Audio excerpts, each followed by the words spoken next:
Kating lai na adam vena ito na kamay ngay na kakatsanga mình yêu thương niềm bên bangay nai tin lai nai adam vena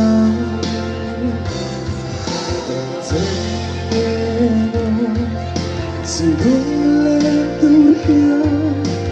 mình xiêm đón lên dù ngài na em nắng ngày gặp nhau dễ đôi lời vì lâu tuổi các tôi đã chờ ấy đó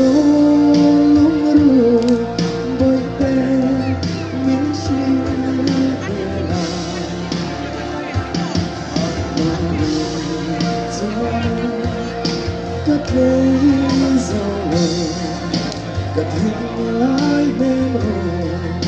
được mà bên phải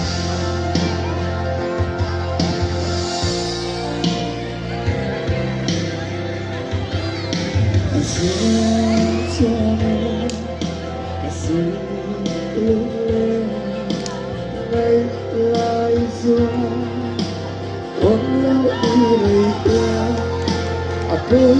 đến chưa Ikan ketinggalan Itonin nanti Ngai today Ngai dito Ito na kalanhi Lunglen dito Kazoro tena And good night Kalanhi Let my yêu thương các tôi đang chờ ý đồ lúc với tên đến chưa về lại mà niềm thương cất lấy rồi kating lai bên rồi mà ngày mai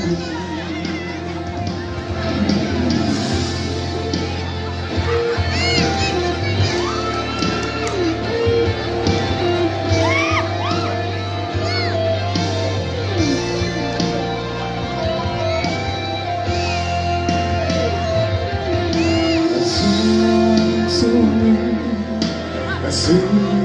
Lunglen ngày lại rồi con lối đi kia tôi đến chưa vì ta thật linh lâu khi tôi đến những tim ngài trong ngày biết thương vì tôi đã có anh tin gió thiên em từng đến xa đồn lên nó lần nào nhưng lâu tuổi các tôi đã chờ ấy đó lúc rồi bởi thế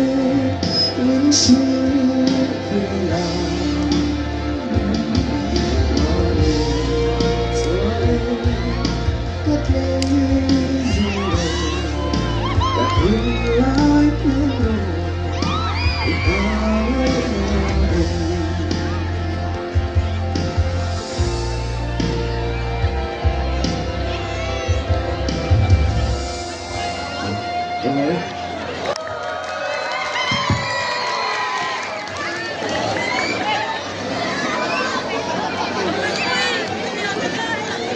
Mawimawia 佢在搶緊碟。อันนี้ชวนไม่กินอะไรตัวเองกันส้มเลยheyอีมาสละมาชวนกันใจเทียมที่ท่าดินฟังคุยLunglenจุ่มลูกนาคลาองค์เด็กค่ะอันนั้นสามารถสัพพดโดนะที่มีหัวชวนอันมวยตักอันนั้นทูลพงข้างเขาค่ะอันนั้นสะโดนะจูบังชวน i an hla moi tak tak tika kan ngai tha je du ni chuan a to khenga inom pha angai do an ni tu na chuan zai kan ngai tha chung som le nga lang zai turin pi se ti tau chong ang sa